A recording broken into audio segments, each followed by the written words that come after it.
né? Quantos conhecem a Missão Adore? Levanta a mão, quem conhece a Missão Adore.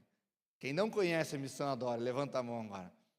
Tem algumas pessoas aí, né? A Missão Adore é uma missão missionária, né? É uma missão missionária, é uma missão de missões, né? No Camboja, na Ásia, né? São vários países ali na Ásia, e o Tiago vai explicar melhor, vai falar sobre a missão, né? Nós já temos, né, caminhado junto há 8 anos, você falou, né? 8 anos já, né? Para nós é uma alegria também poder servir, né, nesse propósito de Deus, e hoje, né, o Tiago vai estar nos abençoando, não só, né, falando, né, temos irmãos aqui que já contribuem, né, que estão contribuindo já há anos, né, e também, né, falando sobre a missão, mas também ministrando uma palavra aos nossos corações, né. Então vamos orar pela vida dele. Pai, obrigado, Jesus, pela vida do pastor Tiago, da pastora Carol, Senhor, ó Deus, desse casal, dessa família, Senhor, do seu filho. Pai, abençoa dos seus filhos, né?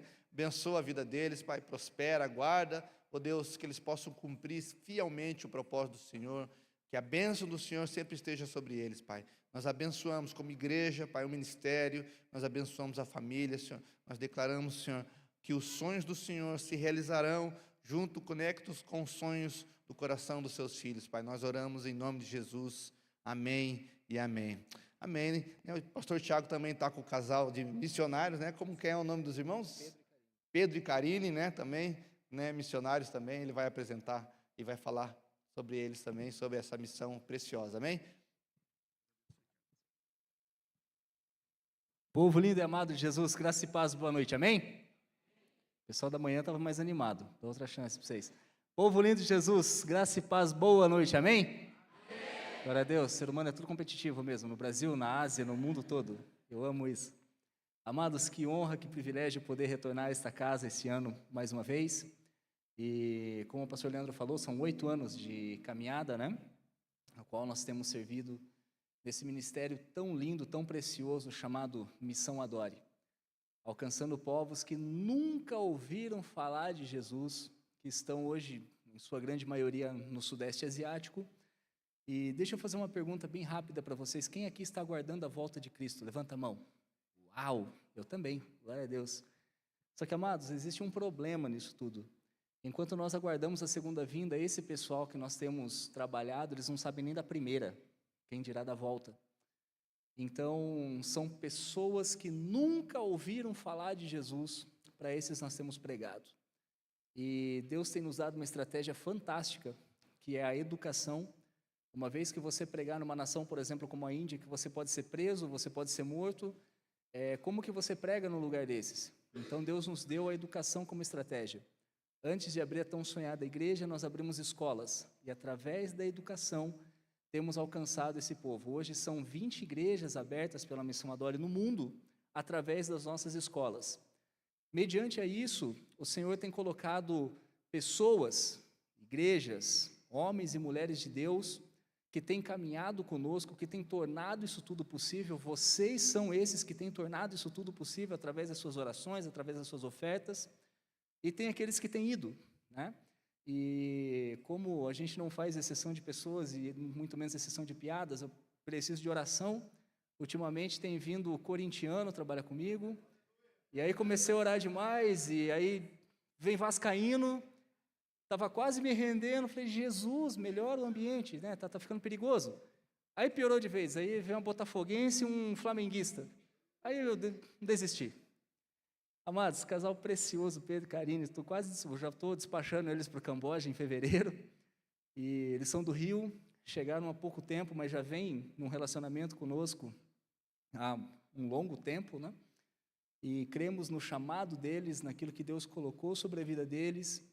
E em breve estão partindo e hoje temos a honra de tê-los conosco aqui, tá? Pode colocar as fotos para mim, por favor, querido? Primeiro slide.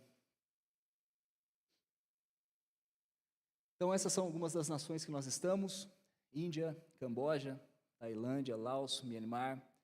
Nações cujo tem algumas coisas em comum, quais idolatria, tráfico humano, prostituição infantil, tráfico de órgãos.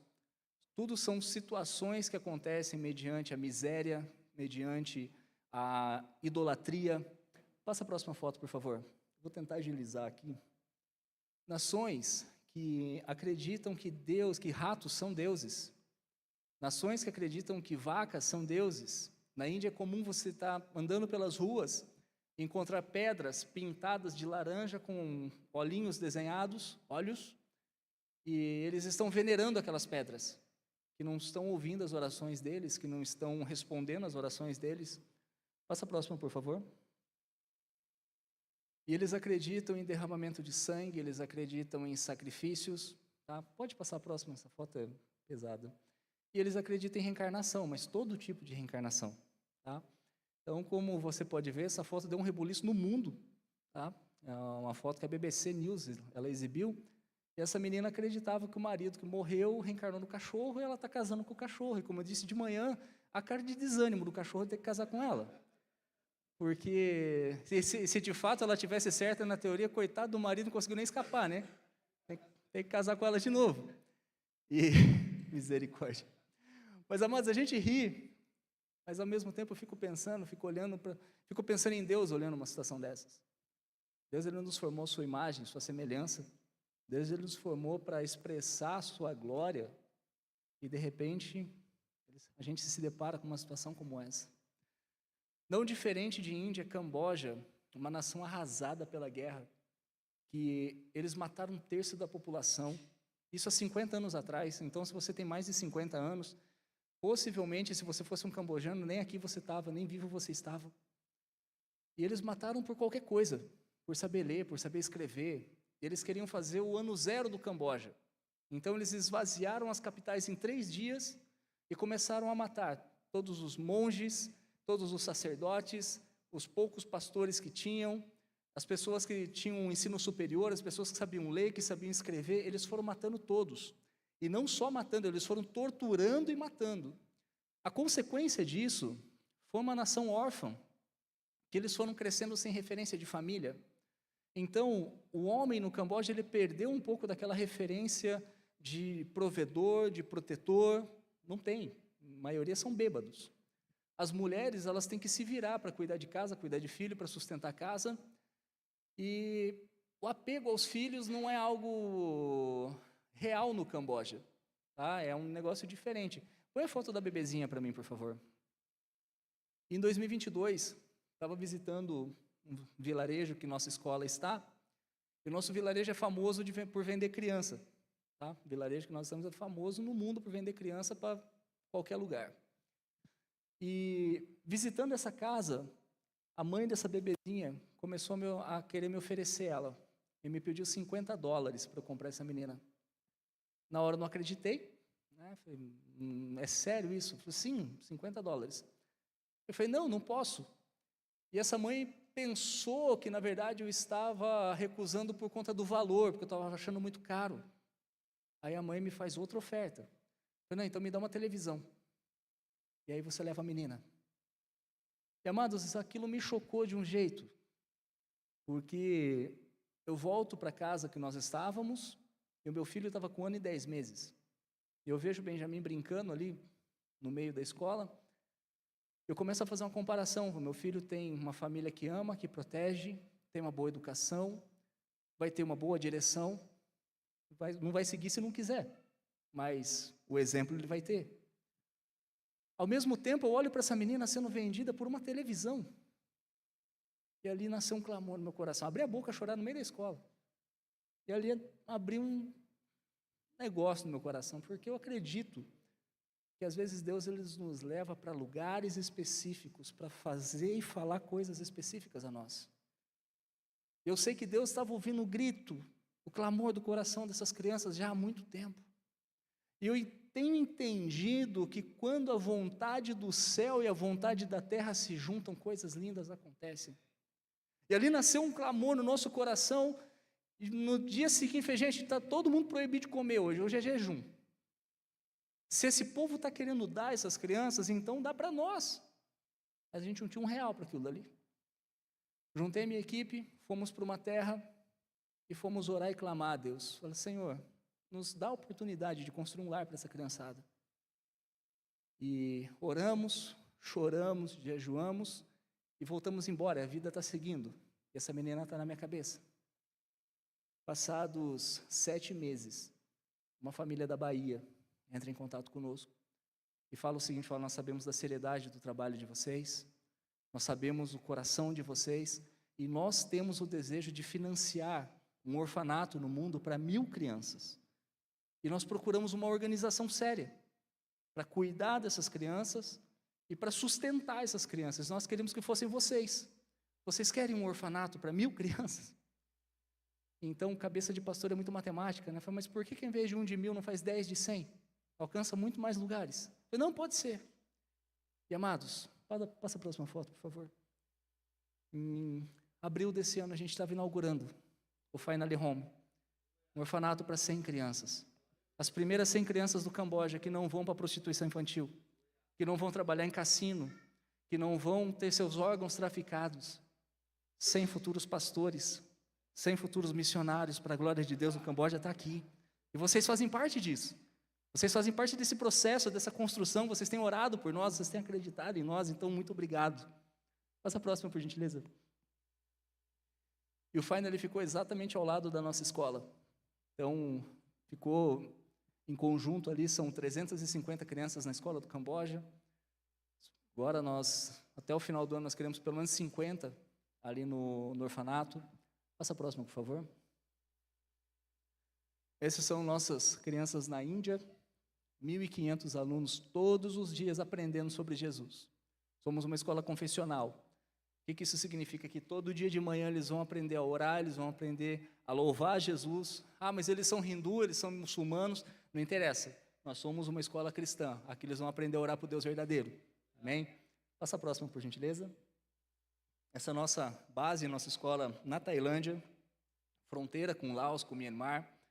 E aqui nós estamos preparando crianças, jovens. Acabamos de ter uma primeira escola bíblica, onde nós trouxemos chineses para estudar conosco, porque lá na China eles não têm seminários. Então nós tivemos o primeiro seminário teológico na Adore para alunos chineses, aqui na nossa base. Passa a próxima, por gentileza. E essa última imagem, o que acontece? No ano retrasado, nós fomos inaugurar 2 igrejas na Índia, e uma delas nós estávamos correndo muito perigo, onde os hindus eles estavam ameaçando botar fogo na escola, na igreja, com a gente lá dentro. Estávamos longe de onde fica a escola, 6 horas de lá, e chegamos a pensar em cancelar o evento, porque realmente estava muito perigoso naquele dia. Estava tendo uma movimentação no país todo de protestos, e enfim, estava bem difícil. E a gente ficou naquela, cancela, não cancela, oramos e sentimos a parte de Deus. Não, vamos fazer. E amados, nós não só fizemos, mas para a glória de Deus, naquele dia 14 pessoas desceram as águas do batismo, se converteram, conheceram Jesus e até hoje estão na igreja. Então tudo isso tem acontecido por quê? Porque Deus é bom, Deus ama os povos não alcançados e as coisas estão acontecendo. Amém? Passa o vídeo para mim, por favor.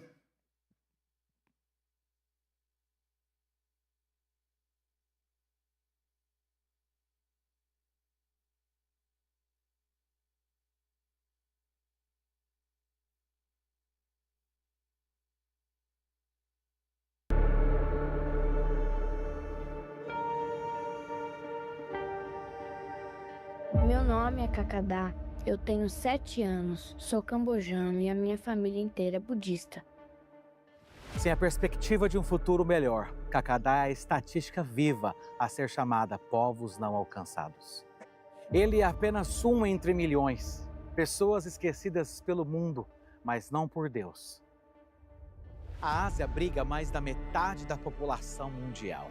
E é o continente com mais pessoas que nunca ouviram falar de Jesus. Países com perseguição extrema ao evangelho. Um continente marcado pela idolatria, onde a exploração infantil e o tráfico humano se tornaram rotina. A fome não é só por comida, mas por esperança. Há mais de 20 anos, temos o privilégio de atuar ativamente na mudança dessa realidade. Em países como a Índia, marcada pela perseguição extrema. No Camboja, onde a exploração infantil é uma realidade cotidiana. Na Tailândia, um dos maiores produtores de ópio do mundo e o país conhecido como a capital mundial do turismo sexual. e Mianmar, onde os conflitos não cessam.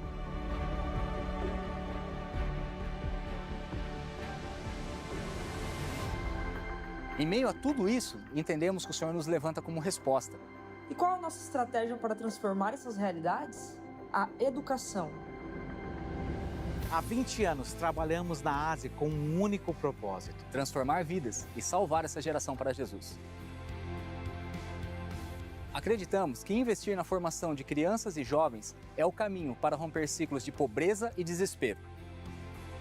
Nesses 20 anos, tivemos o privilégio de construirmos 4 escolas, 2 na Índia, 1 no Camboja e a nossa escola internacional, no norte da Tailândia.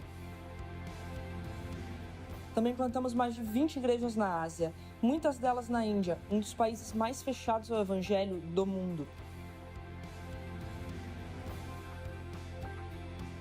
E os nossos 2 orfanatos, que têm impactado a vida de centenas de crianças que antes estavam expostas ao abuso, tráfico humano, exploração infantil e trabalhos forçados. Tudo o que fazemos tem um único propósito: levar a verdadeira esperança onde a desesperança reina. Nesses 20 anos, o Senhor nos permitiu realizar grandes coisas e nós não pararemos. O Kakada não está mais sozinho. Ele é a primeira criança do nosso orfanato no Camboja. Agora ele pode viver um novo começo, um futuro cheio de oportunidades, com a certeza de que Deus o chamou para grandes coisas. Somos gratos por esses 20 anos, mas a jornada não termina aqui. A nossa missão é clara: alcançar os esquecidos.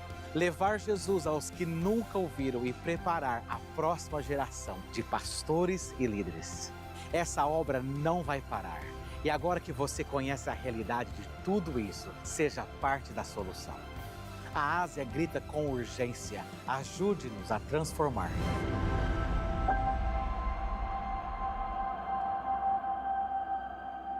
Amém?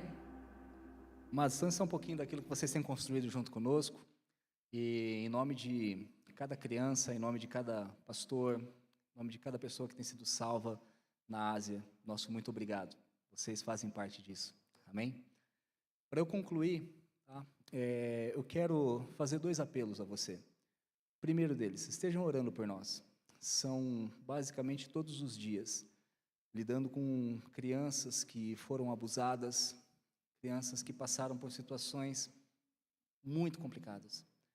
Então, realmente precisa ter um espiritual e um psicológico muito forte para não desabar mediante algumas realidades que a gente enfrenta ali. E a segunda questão é: pastor, como que a gente mantém isso tudo? Através da generosidade das igrejas no Brasil. São pessoas que têm acreditado em nós, que têm ofertado mensalmente, que nós temos conseguido manter, tá? Orfanatos, escolas, igrejas.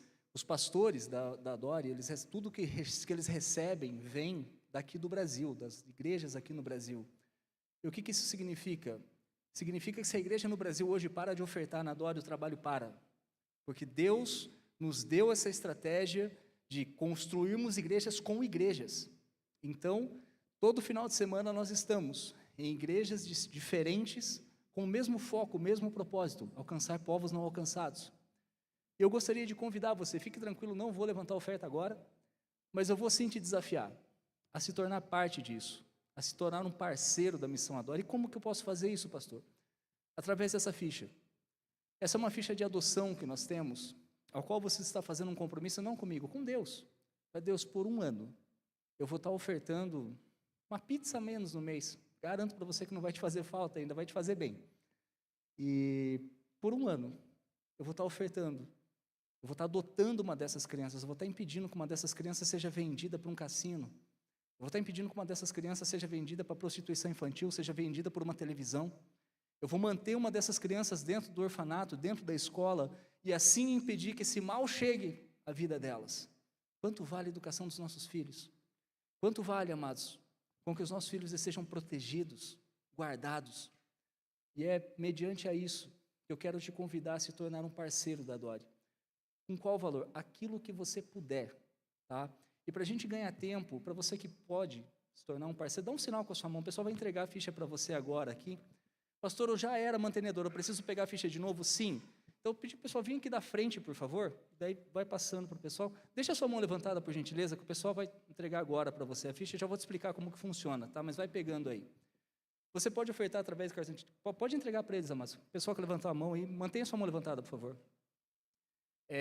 Você pode ofertar através do cartão de crédito. Tem as máquinas de cartão lá atrás. Pode fazer crédito recorrente, que é através de um link, tá? Que você vai receber. Boleto que vai para o seu e-mail. Carnê que vai para a sua casa. O que eu vou pedir para você não fazer ao pegar essa ficha? 2 coisas apenas, tá? Por favor. Primeira, não confunda essa ficha com o seu dízimo e com a aliança de ofertar na sua igreja. Nós não recebemos dízimo de ninguém, isso é uma aliança que você tem com a sua casa. Segunda coisa, não leve embora essa ficha. Eu preciso que você preencha, mas não preencha agora você está empolgado com o vídeo, você vai colocar o valor maior. Segura ela com você, no final do culto você preenche e entrega na mesa que está lá atrás, tá? Que nós vamos te dar de presente essa revista, nossa edição de 20 anos de Adore. Estamos completando agora 20 anos de existência e você vai ver um pouquinho daquilo que Deus tem feito. Aqui vai ter nosso contato também, vai ter informações, tem um endereço do qual você pode conhecer. Estamos aqui no bairro Fani, em Curitiba. E, amados, mais uma vez, muito obrigado por acreditarem em nós, por fazer parte disso, e que o Senhor possa te abençoar 30, 60, 100 por 1, em nome de Jesus. Amém? Quero passar para o Ministério da Palavra, tentar ser breve. Só que para eu ser breve, eu vou fazer um acordo com vocês. Eu vou te contar uma parte da história e você acredita em mim, mas você chega em casa e você lê, tá bom? Para a gente ganhar esse tempo. Mas a gente vai ter um capítulo todo da Palavra do Senhor aqui para que nós possamos ler. E eu quero falar um pouquinho a respeito de uma história de restauração, uma história de alguém que tinha tudo para dar certo, fez de tudo para dar errado, e ainda assim o Senhor foi lá e resgatou. E engraçado que, quando eu vinha para cá, eu já estava com essa palavra no coração, e aí até conversando com o Pedro ali no carro e tal, e aí nós cantamos aqui, né, que ele é o leão da tribo de Judá. E quantas vezes nós já falamos isso, né? Leão da tribo de Judá. Mas quem foi Judá? Eu quero conversar um pouquinho a respeito da vida desse camarada. Tá? Judá, filho de ninguém menos, que escolha como você quer chamá-lo, se Jacó ou Israel, jeito carinhoso. Judá, irmão de José, filho preferido de seu pai. E se você pegar ali no livro de Gênesis, tá, você vai ver que Judá e seus irmãos, eles alimentaram um sentimento muito ruim pelo seu irmão mais novo, José, que era o preferido de seu pai. O menino sonhador que chega para o seu pai e chega para os seus irmãos e fala, olha, eu tive um sonho tal, e, você vai governar sobre a gente, como assim? E eles tinham um negocinho com José chamado inveja. Tá? Eles tinham inveja de José. Tinham ciúmes, porque o pai gostava mais dele. E eles eram grosseiros com José. Até que, num determinado momento da história, Judá e seus irmãos, eles vão cuidar do rebanho de seu pai. E José era o famoso boca aberta, que ia lá, via o que eles estavam fazendo de errado e contava para o pai. Né? Adolescente, jovem, não percebeu, né, o ambiente que ele estava. Até que um dia, os irmãos de José agarram ele, jogam ele dentro de um buraco e começam a planejar querer matar José. E, de repente, uma caravana de mercadores está passando ali por aquela terra e Judá tem uma ideia brilhante, assim, digna de ser copiada no quinto dos infernos. Judá olha para aquele menino e vende o seu irmão. Talvez até com a intenção de salvar ele, porque os outros irmãos queriam matar José, mas ele vende seu irmão. E o que o texto vai nos dizer? Eles pegam as roupas de José, eles rasgam as roupas dele, mergulham no sangue de um animal. E Judá chega para o seu pai, Jacó, e faz a seguinte pergunta, viu? Você reconhece de quem que é essa roupa? E Jacó cai como morto, com o susto que ele leva. E Judá fala o seguinte, olha, seu filho foi devorado por um animal. José morreu. E agora, José? E amados, repara uma coisa comigo. Judá começou com um sentimento tão pequenininho de inveja. ele teve que dar mais um passo. Ele teve que vender o irmão. E para vender o irmão, ele teve que sustentar o quê? Ele teve que sustentar uma mentira. E o que eu quero conversar com você hoje é cuidado com pequenos passos que você dá, que podem te custar caro, que podem te custar tudo. Judá vende o seu irmão e conta uma mentira para seu pai. Não esquece desse episódio. E da onde que surgiu essa palavra? Surgiu de um caso, de um adultério que eu e a Carol tivemos que ajudar, cuidar, restaurar. Eu me lembro que quando aquele homem chega para mim com o coração destruído, porque a esposa havia adulterado, eu chego para ele e falo, meu amigo, vamos tentar entender o cenário. Porque eu não acredito, do fundo do meu coração, eu não acredito que uma pessoa em sã consciência, ela acorda de manhã, está tudo bem na casa dela, está tudo bem na família dela, e ela decide, hoje eu vou trair meu cônjuge. Mentalmente não fecha essa matemática. Ninguém em sã consciência acorda, estando tudo bem na sua casa, tudo bem na sua família, e fala, hoje eu decidi que eu vou matar alguém. A matemática não fecha. Por quê? Porque existe um caminho para que essas coisas se concretizem. E quando nós começamos a ouvir o relato daquela família, foi exatamente isso. Não começou com a esposa indo trair o marido, começou com o marido ignorando a sua esposa por causa de pornografia. Então entra-se o sentimento de rejeição, entra o abençoado que começa a chegar perto, entra o sentimento de carência, entra a falta de diálogo, entra um monte de coisa até se concretizar no mal maior. Por isso eu quero falar com você, cuidado com as pequenas coisas. Entendendo esse cenário, agora a gente vai para o texto. Abra, por favor, Gênesis, capítulo 38. Vou tomar água, que essa é uma palavra difícil de pregar, gente. Vou ler na NVI, tá? Texto um pouquinho longo, mas a gente é crente e a gente gosta. Bora lá. Gênesis capítulo 38, verso 1. Diz o seguinte: Por essa época, Judá deixou seus irmãos e passou a viver na casa de um homem de Adulão chamado Hira. Ali, Judá encontrou a filha de um cananeu chamado Suá, casou-se com ela, a possuiu e ela engravidou e deu à luz a um filho, a qual lhe deu o nome de Er. Tornou a engravidar, teve um outro filho, lhe deu o nome de Onã. Quando estava em Quezibe, ela ainda teve outro filho, chamou Selá. Judá escolheu uma mulher chamada Tamar para Er, seu filho mais velho. Mas o Senhor reprovou a conduta perversa de Er, filho mais velho de Judá, e por isso o matou. Então Judá disse a Onã: case-se com a mulher do seu irmão, cumpra suas obrigações de cunhado para com ela e dê descendência a seu irmão. Mas Onã sabia que a descendência não seria sua. Assim, toda vez que possuía a mulher do seu irmão, derramava o sêmen no chão para evitar que seu irmão tivesse descendência. O Senhor reprovou o que ele fazia e por isso também o matou. Disse então Judá a sua nora Tamar: more como viúva na casa de seu pai até que meu filho Selá cresça, porque temia que esse também viesse a morrer assim como seus irmãos. Assim, Tamar foi morar na casa de seu pai.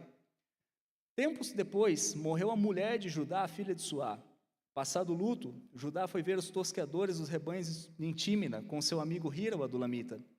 Quando foi dito a Tamar: seu sogro está a caminho de Tímina para tosquear as suas ovelhas, ela trocou as suas roupas de viúva, cobriu-se com um véu para se disfarçar e foi sentar-se à entrada de Enaim, que fica perto do caminho de Tímina. Ela fez isso porque viu que, embora Selá já fosse crescido, ela não lhe tinha sido dada em casamento.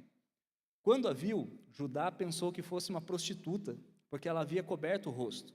Não sabendo que era sua nora, dirigiu-se a ela à beira da estrada e disse: venha cá, quero deitar-me com você. E ela lhe perguntou: o que você me dará para deitar-se comigo? Disse ele: eu lhe darei um cabrito do meu rebanho. E ela perguntou: você deixará alguma coisa como garantia até que o mande? Disse Judá: que garantia devo lhe dar? Respondeu ela: o selo, o cordão e o cajado que você tem na mão. Ele os entregou, a possuiu e Tamar engravidou dele. Ela se foi, tirou o véu, tornou-se a vestir com roupas de viúva. E Judá mandou o cabrito por meio de seu amigo adulamita, a fim de reaver as garantias com aquela mulher, mas ele não encontrou. E perguntou aos homens do lugar onde está a prostituta cultual que costuma ficar à beira do caminho de Enaim. Eles responderam: aqui não há nenhuma prostituta cultual. Assim, ele voltou a Judá e disse: não a encontrei. Além disso, os homens do lugar disseram que não há nenhuma prostituta cultual. Disse Judá: que fique com ela o que lhe dei. Não quero que nos tornemos objeto de zombaria. Afinal de contas, mandei a ela esse cabrito, mas você não o encontrou. Cerca de 3 meses mais tarde, disseram a Judá: sua nora Tamar se prostituiu e na prostituição ficou grávida. Disse Judá: tragam-na para fora e queimem-na viva. Quando ela estava sendo levada para fora, mandou o seguinte recado ao seu sogro: estou grávida do homem que é dono destas coisas. E perguntou: veja se o senhor reconhece de quem pertence este selo, este cordão e este cajado.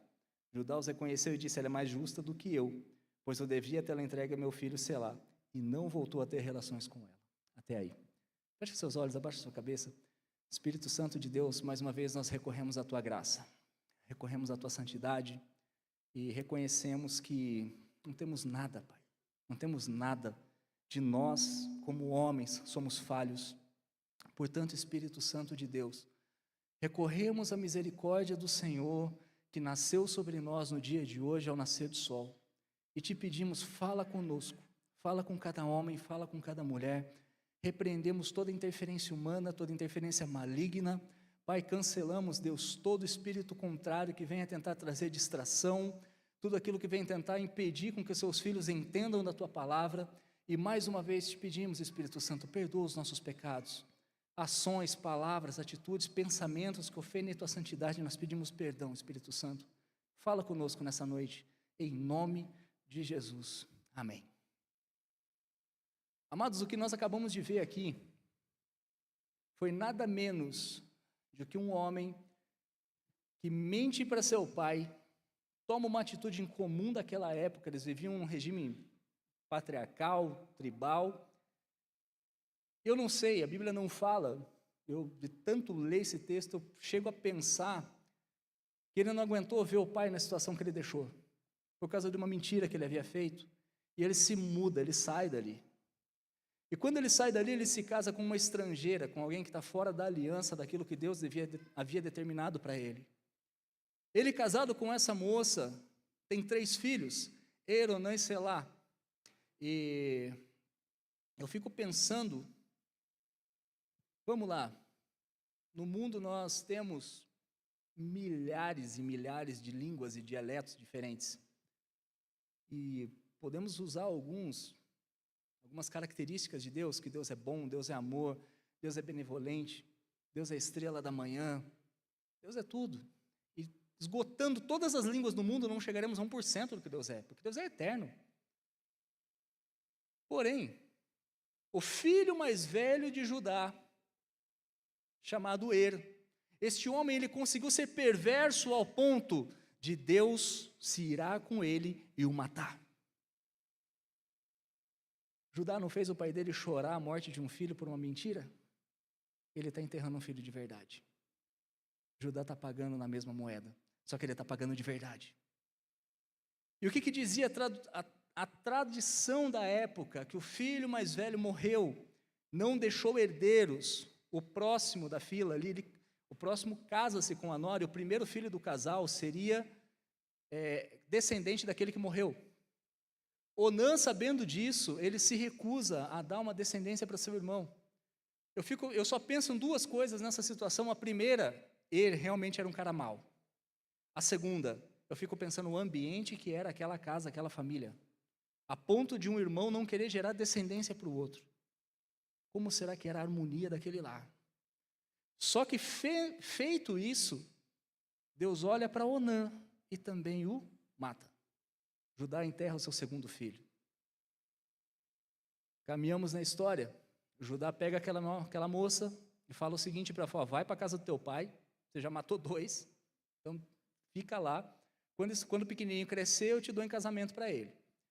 E obviamente ele não faz, tá? Porque Judá, ele era um homem de caráter duvidoso. E como que a gente sabe disso? Selá cresceu, ele não cumpriu a promessa e ele vai tosquear as suas ovelhas na cidade de Tímina. E essa jovem, sabendo que seu sogro ia passar ali, Ela vai, ela se cobre, ela se veste, ela se arruma, e ela fica como uma prostituta. E vamos raciocinar juntos. Aquela moça poderia ter pensado em qualquer tipo de golpe para dar no sogro dela, mas ela se veste como uma prostituta. Por quê? Porque Satanás conhece teu ponto fraco. Satanás sabe aonde que vai fazer você desviar do caminho. Satanás sabe onde te atentar. E aquela jovem sabia do caráter do sogro. E ela sabia que se ela se vestisse como uma prostituta, o sogro ia olhar para ela e iria em direção dela. Eu fico pensando, eu fico imaginando a cena, Judá caminhando e de repente ele, opa, é para cá. É para cá. Partiu. E ele começa a negociar com aquela menina. Vou mandar um cabrito para você, tá, mas não estou vendo cabrito nenhum, o que você vai me mandar? Eu quero 3 coisas.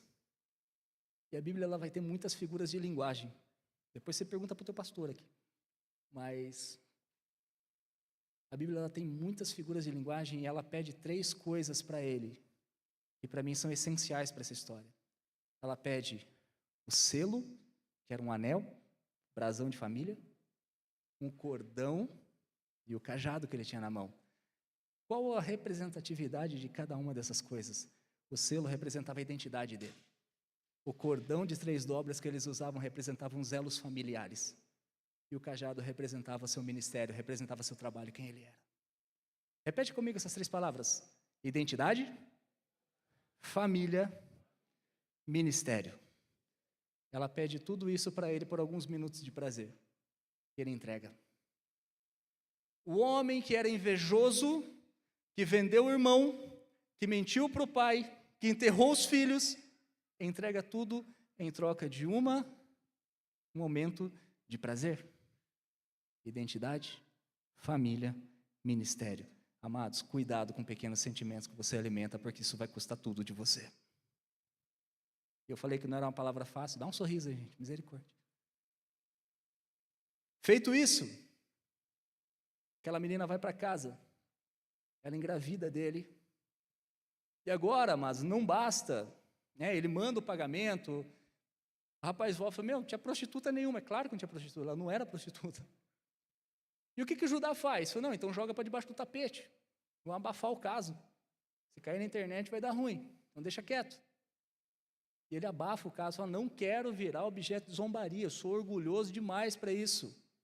Judá, o homem que foi enganado pela prostituta, de jeito nenhum. Deixa lá, deixa com ela. Anel, para que eu vou pensar em restaurar essas coisas, sendo que eu tenho a minha reputação a zelar? Dançou. A menina engravidou. Quando ela engravida, chegam para ele e dizem, Judá, olha só, Tamar, ela engravidou, tua nora. Ela se prostituiu, ela não aguentou esperar você não cumprir a promessa que você fez para ela. Agora, o invejoso, mentiroso, adúltero, ele resolve se tornar também um assassino. Porque por ordem de Judá, uma mãe grávida de gêmeos seria jogada para fora da cidade e queimada viva diante de todos. Só que, amados, lembra que eu falei para vocês no começo? Um homem que tinha tudo para dar certo e fez tudo para dar errado. Ainda assim nós cantamos Jesus, leão da tribo de Judá.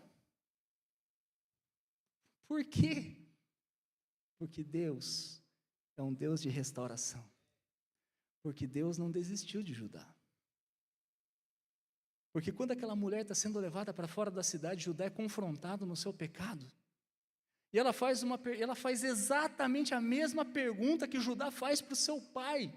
Quando apresenta as roupas rasgadas de sangue, pai, você reconhece de quem que é essa roupa? Essa menina chega para ele e pergunta, você reconhece de quem são essas coisas? Eu penso que naquele momento Judá cai na real, fala, meu Deus, o que eu estou fazendo na minha vida? E Judá reconheceu o seu pecado. Ele diz o seguinte, essa menina ela é mais justa do que eu. Não dá, eu não posso continuar desse jeito. Preciso fazer algo. E ele salva aquela jovem. Ele assume aquelas crianças. E agora vocês voltam a acreditar na história que eu vou te contar. Depois você lê o resto do texto. Mas Judá, ele volta para a casa de seu pai. E ele encontra tudo igual. Agora outro filho preferido, agora é Benjamim, irmão de José, tudo do jeito que ele tinha deixado. O pai depressivo, mal. Só que Deus, ele tinha um processo para fazer naquela família, processo para fazer naquele povo. E de repente, começa-se uma grande fome na terra. Uma fome que abalou todas as estruturas daquele mundo antigo, do mundo conhecido. E só tinha um lugar no mundo que eles conheciam que havia comida, aonde que era? Egito, terra do Egito. Então Judá e seus irmãos, com exceção de Benjamim, vão até a terra do Egito para comprar comida. E eles se deparam com o imperador daquela terra, com o governador daquela terra, o homem que detinha o poder daquela comida. Quem que era? José. O irmão que eles venderam. Mas José os reconhece e eles não reconhecem José. Eles se prostram diante de José. José vê aquela cena e os acusa: vocês são espiões. Vocês vieram aqui para sondar as terras do Egito. Não, meu senhor. Não, companheiro, somos honestos. Não viemos aqui para sondar esse povo. Não, vocês vieram sondar. E José prende seus irmãos por 3 dias. Feito isso, José chama aqueles homens de volta à sua presença e faz o seguinte acordo com eles: eu libero vocês, e vocês trazem o seu irmão mais novo diante de mim.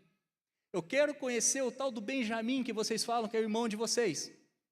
E para ter essa garantia, um de vocês vai ficar preso aqui comigo, até que vocês tragam esse rapaz à minha presença. Não tinham o que fazer, não tinha como, né? E José dá alimentos, dá mantimentos para eles levarem para sua casa, eles voltam, e um dos irmãos fica preso lá no Egito. E eles apresentam essa situação para seu pai, fala: pai, o homem lá está dizendo que a gente é espião, tá?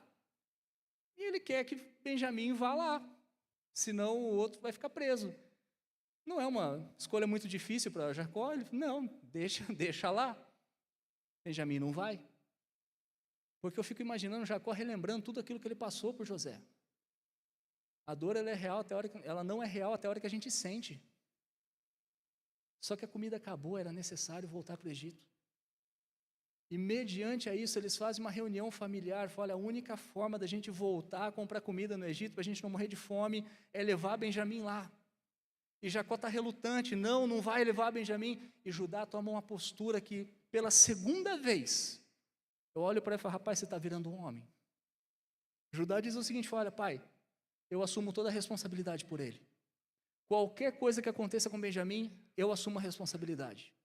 Mediante a fala de Judá, Jacó se obriga a concordar e Benjamim vai diante daquele homem junto com seus irmãos. José prepara um banquete para eles, os separa dentro de sua casa do mais velho para o mais novo, e o mais novo tinha 5 vezes mais coisas do que os seus irmãos. Benjamim tinha 5 vezes mais comida, mais bebida, mais roupas. E José sai no meio do banquete, chora, porque ele encontra sua família ali diante dele. Eles não sabiam que era ele. Só que José ainda queria saber do coração dos seus irmãos. Mas será que esses caras se arrumaram na vida? E José manda os guardas prenderem seus irmãos na saída da cidade. Aqueles guardas param eles ali na porta da cidade e dizem o seguinte: por que vocês foram tão maus com o seu senhor? Por que vocês roubaram do governador do Egito seu cálice de fazer adivinhações, seu cálice de prata de fazer adivinhações? Mas, Senhor, nós não roubamos, nós somos honestos. Eles acreditavam que eles eram honestos. E eles começam a procurar do mais velho para o mais moço, e nas coisas de Benjamim eles encontram um cálice de prata. Então aqueles homens ficam apavorados, os irmãos de José ficam apavorados diante dos guardas, e eles dizem o seguinte: Senhor, ok, a partir daqui seremos seus escravos, seremos seus prisioneiros, o que vocês quiserem fazer com a gente, vocês podem fazer. E os guardas dizem o seguinte: de forma alguma, nós não precisamos, vocês estão liberados. Esse menino vai ter um destino pior do que a morte, se vocês querem saber. E Benjamim está ali, prestes a ser preso, prestes a ser levado por aqueles homens. E eu fico pensando no medo que eles estavam, porque, irmãos, se hoje, com direitos humanos, com tudo que a gente tem, o negócio já é apertado, você pega os presídios do Brasil aqui, você imagina o que era ser preso no Egito naquele tempo. Então Judá vai e diz o seguinte, fala, olha, deixa eu fazer uma coisa. O meu pai, ele perdeu um filho preferido, morreu. Ele contou tantas vezes essa mentira que ele acreditava nela. Para ele, José tinha morrido mesmo. Uma mentira contada várias vezes, ela vira verdade para quem está contando. Então, meu pai já perdeu um filho preferido, ele não vai aguentar perder outro. Então, deixa que eu assumo, deixa que eu fico no lugar dele. Eu vou trabalhar até mais do que ele. Judá nem sabia. Ele nem sabia que ele estava se colocando diante, se ele estava se intercedendo por alguém, ele estava querendo pagar pelo preço do pecado de alguém. Ele nem sabia que 1000 anos depois viria alguém que faria a mesma coisa da descendência dele, mas aí iria pagar por mim e por você. E Judá assume aquilo dali, e eles são de novo apresentados diante de José. E José se revela para eles. José os perdoa. José os abraça. O irmão que eles haviam vendido como escravo para o Egito os perdoa. Só que tinha um detalhe. Era necessário voltar e contar para o pai. Eles precisavam assumir o erro que eles cometeram. Amados, você lembra o que Judá entregou para Tamar na sua prostituição? Ele entregou sua identidade, ele entregou sua família, ele entregou seu ministério. E você repare na história de Judá, Deus está restaurando ponto por ponto na vida deste homem. Deus restaurou a identidade de homem de Judá, Deus restaurou o caráter de Judá, agora Deus está restaurando a família de Judá. Por quê? Porque nós servimos a um Deus de processos. Judá não ia voltar a ser o pastor sênior da igreja, com a família, com o caráter todo quebrado. Primeiro Deus ia tratar a sua identidade. Depois Deus iria tratar a sua família. Então o seu ministério. Eu não sei se alguém aqui está passando por um processo, de repente você está se sentindo até encostado num banco, é isso, Deus, por que tanto tempo que o meu ministério não deslancha? Porque às vezes tem coisa para você arrumar, às vezes tem pecado que não foi confessado, e eles precisaram voltar e contar para o pai o que eles haviam feito. Eles chegam diante de Jacó e falam, pai, deixa eu te contar uma coisa, José está vivo, José está liberado, José é o governador de toda a terra. E Jacó fala, gente, mas por que vocês fizeram isso? Por que vocês enganaram? Por que vocês mentiram?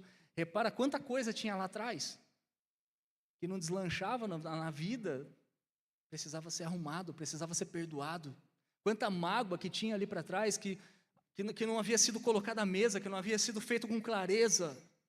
Tudo isso também, o caso de tudo isso oportunou aquela série de pecados, aquela série de erros, que culminou no quê? Na vida de Judá, principalmente, culminou num adultério, culminou quase num assassinato, culminou na venda do seu irmão, culminou em mentira, culminou em perca de filhos, culminou em casamento com alguém que estava fora da aliança que Deus determinou. Olha o tanto de tragédia que se acumulou dentro daquela casa, dentro da vida daquele homem, por questões não resolvidas. Cuidado com pequenos pecados, cuidado com pequenos sentimentos. Nada começa grande, que nasce grande é anomalia. Existe um processo de santidade, mas também existe um processo de pecado. Cuidado com isso. Cuidado com o que você está vendo na internet. Cuidado com quem você está falando, com quem você está relacionando, cuidado com o que está ouvindo. Amados, tem coisa que a gente tem que fugir. Tem situações na vida que você tem que correr. Faço um paralelo e conto uma história para vocês. Qual história? Um homem muito rico, extremamente rico. Ele precisava de um novo motorista, de um chofer. O salário maravilhoso, carga horária maravilhosa, era levar ele para o almoço, para a janta, mais nada. Salário muito alto. Ele abre um leque de contratações e sobram três motoristas, dos quais seriam os finalistas. E ele precisava escolher qual desses. Então ele faz a seguinte pergunta, você imagine que eu estou dentro do carro com você, nós estamos a 150 por hora e de repente nós avistamos uma ribanceira. Quão bom motorista é e o quanto que você consegue salvar a minha vida mediante essa situação? Primeiro o motorista diz, não, eu sou um ótimo de um motorista. Eu sou tão bom que eu consigo parar com o bico do carro para fora, mas a gente não cai. Te garanto isso. O segundo, não, eu sou melhor do que ele. Eu sou tão bom motorista que eu consigo frear com metade da roda para fora da ribanceira, mas eu paro. Terceiro motorista, e você? Eu paro muito antes de eu ver, quanto mais longe possível, está contratado. Porque a gente não brinca com limite. Foge daquilo que é seu ponto fraco, amados. Não tenta se testar. Você não é forte. Na nossa força, no nosso braço, a gente não consegue. Judá tentou na força do seu braço e você viu o que aconteceu. Continuando a história. Eles levam Jacó diante de seu pai. E eu estou quase encerrando, se o pessoal do louvor quiser vir já. Ali acontece um reencontro. Eu acho que eu estou ficando velho, eu estou ficando chorão. Eu já chorei tanto lendo essa história, fico imaginando eu vendo meu filho, meu Deus. E ali, amados, ali eles se perdoam. Ali, José começa a cuidar de seu pai, cuidar de seus irmãos, e os coloca no melhor da terra. E nós estamos vendo, tá, aquele homem que estava todo quebrado, sendo restaurado, passo por passo, peça por peça. Só que havia ainda um último ponto a ser restaurado na vida dele. Deus restaurou o seu caráter. Deus restaurou sua família.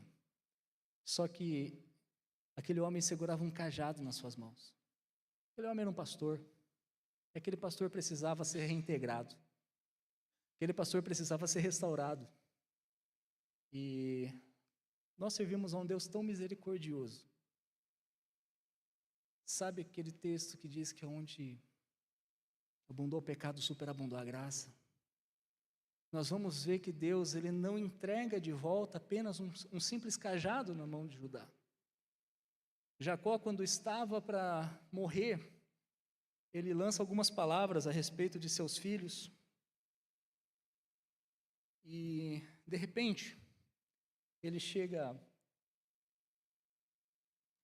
diante de Judá. E ele precisava dar a bênção final para Judá.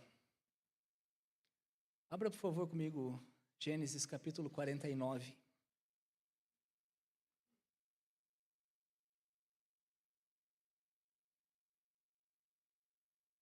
Gênesis 49, verso 8. E achou disso, amém? Só um, então vou esperar um pouquinho. Gênesis 49, verso 8.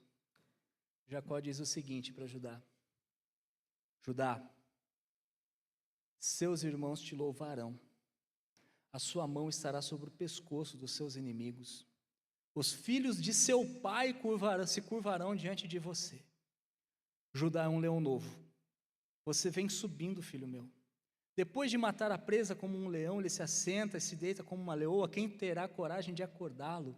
E você lembra que Judá entregou um cajado nas mãos daquela mulher? Olha o que Deus está entregando na mão de Judá agora. O cetro não se apartará de Judá, nem o bastão de comando de seus descendentes, até quem vem a quem ele pertence, e a ele as nações obedecerão. Fica de pé, por favor.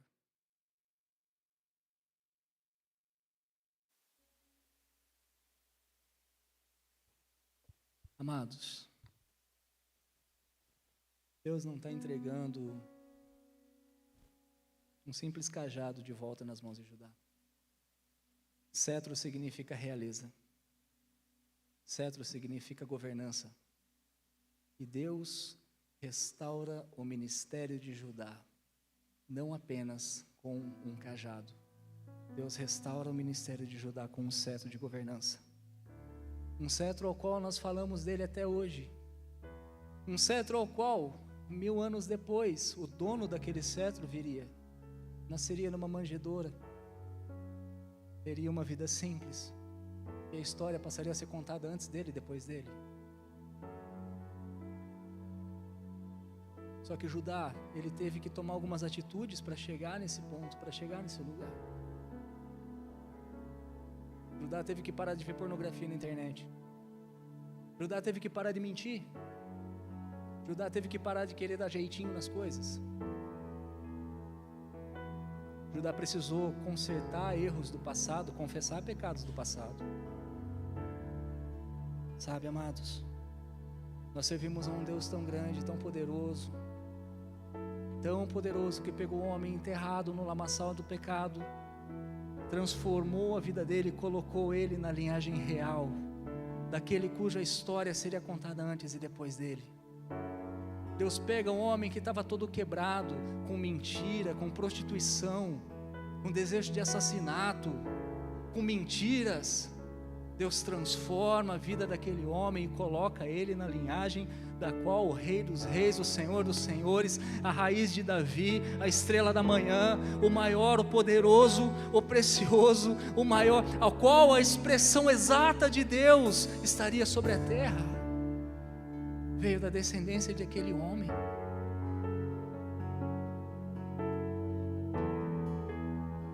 Sabe, amados, todos os dias nós temos uma oportunidade de fazer algo, e Deus está nos dando essa oportunidade hoje. Eu sei que não é a palavra mais confortável para se ouvir num domingo à noite, mas eu creio que Deus, Ele quer restaurar vidas hoje. Quem é você quando ninguém está te vendo? Quem é você quando ninguém está te olhando? Espírito Santo de Deus, começa a falar com Deus agora. Pede para Deus fazer um raio-x da sua vida. Espírito Santo, só Tu tens palavras de vida eterna, só Tu podes convencer o homem do mal. Pai, eu sei que Satanás tem metralhado a cabeça de alguns aqui, dizendo que são indignos de ser de uma linhagem real, porque as pessoas se sentem presas, amarradas, mas Tu és o Deus que liberta. A Tua palavra diz que cativos serão libertos. Cativos serão libertos. Esse é o poder do Deus que nós cremos. Cativos sendo libertos. E de olhos fechados, eu não quero te expor, não vou falar para você vir aqui à frente, exceto que você sinta vontade. Mas Judá, para ele conseguir ser restaurado, ele precisou tomar atitudes. E eu quero orar por você que de repente está se batendo por alguma coisa, está se batendo com alguma luta.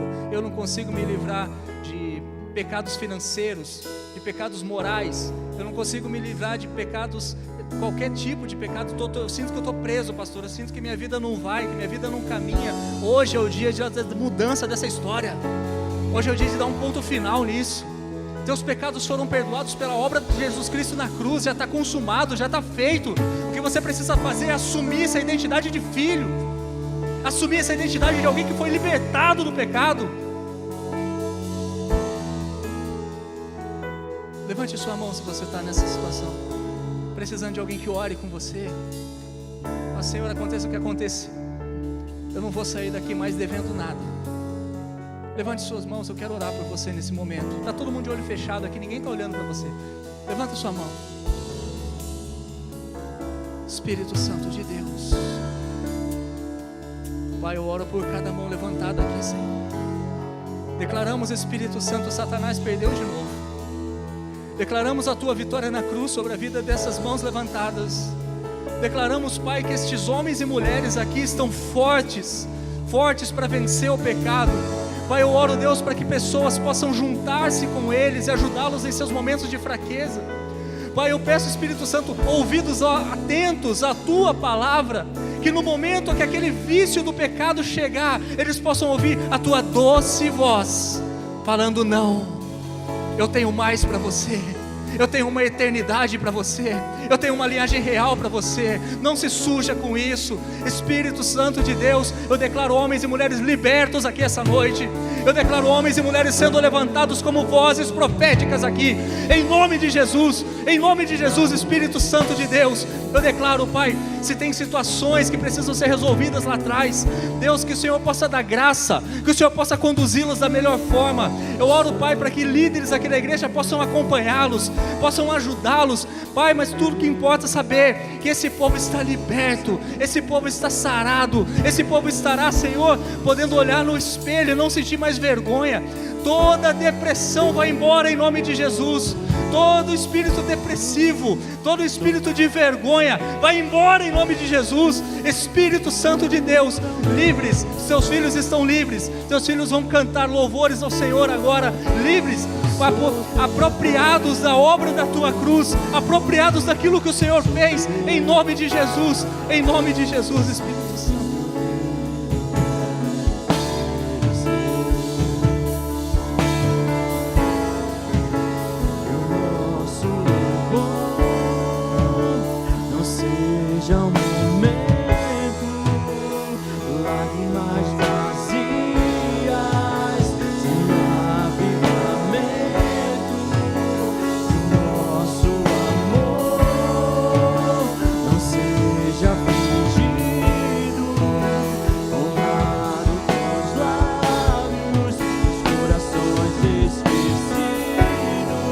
Pois de que vale ter as poesias mais lindas, as harmonias mais brilhantes, se não há verdade em nós?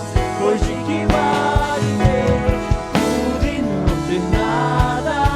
Tira meus lábios, minha alma, eu quero me entregar a ti, entregar minha vida com coração.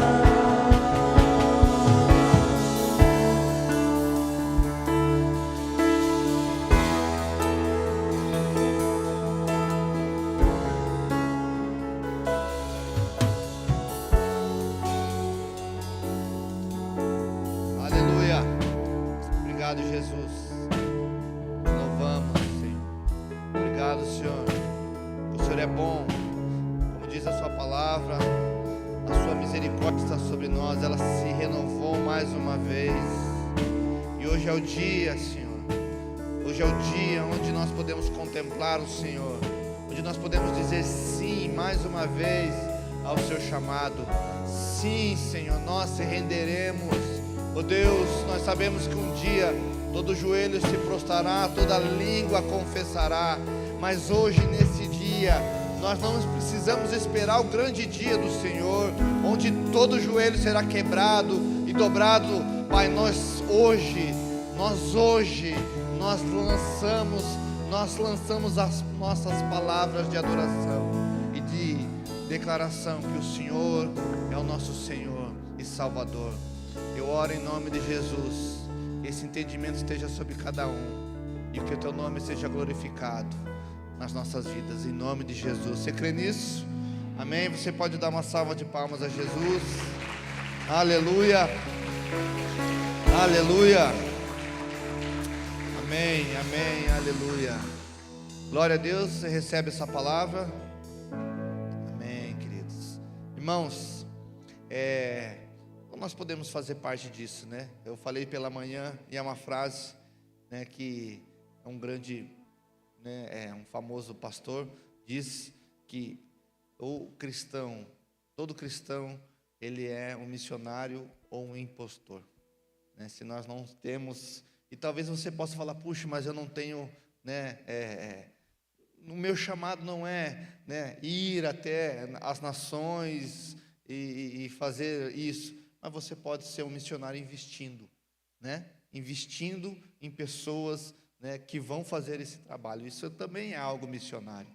E eu quero desafiar, né, nós como igreja, né, poder servir o ministério, né, na Missão Adore, porque nós sabemos quanto sério eles são e quão impactante, né, isso é para o reino de Deus. Então, nós podemos fazer parte disso, amém? Como o pastor Tiago disse, talvez uma pizza a menos que você vai deixar de comer no mês, você vai emagrecer, você vai ter a sua saúde e você vai investir em algo que é eterno, amém? Você crê nisso? Eterno não é para agora, não é algo que vai se deteriorar, não é algo que vai acabar, é algo eterno. né, que é o reino de Deus. Amém? Glória a Deus. Vamos orar encerrando. Obrigado, Senhor, pela vida do pastor Tiago, pelo ministério, pela missão Adore. Senhor Jesus, obrigado, Senhor, porque nós vemos a mão do Senhor sobre eles, o quanto nós somos gratos, Senhor, porque temos homens e mulheres que se doam, Senhor, para os outros. Ó Deus, fazendo o ID do Senhor, fazendo o ID em outras nações, falando do seu evangelho, do seu amor, Senhor, levando Jesus para aqueles que não conhecem. Nós somos gratos, Jesus. Gratos, Senhor, porque o Senhor levanta homens e mulheres tementes ao Senhor. E nós queremos fazer parte disso. Nós queremos contribuir, Senhor. Nós queremos ajudar, servir, Senhor. Nós queremos ser um braço, uma extensão desse braço, Senhor. Por isso, usa cada um aqui, Senhor. Nós oramos em nome de Jesus que a compreensão espiritual venha sobre cada um. Nós oramos, Pai, que nós possamos ter entendimento, não somente do natural, mas um entendimento espiritual, Senhor, discernimento das coisas do reino, Senhor. Eu oro sobre cada um, em nome de Jesus, que a graça maravilhosa do Senhor, que a comunhão com o Espírito Santo e o grande amor de Deus seja com todos, para todos sempre. Se você crê, diga amém, eu creio. Amém? Não vá embora sem antes passar no stand ali, né, da Missão Adore. Cumprimenta o irmão da esquerda, da direita, convida ele para jantar na sua casa. Que Deus abençoe sua vida, vá em paz, que o Senhor te guarde poderosamente.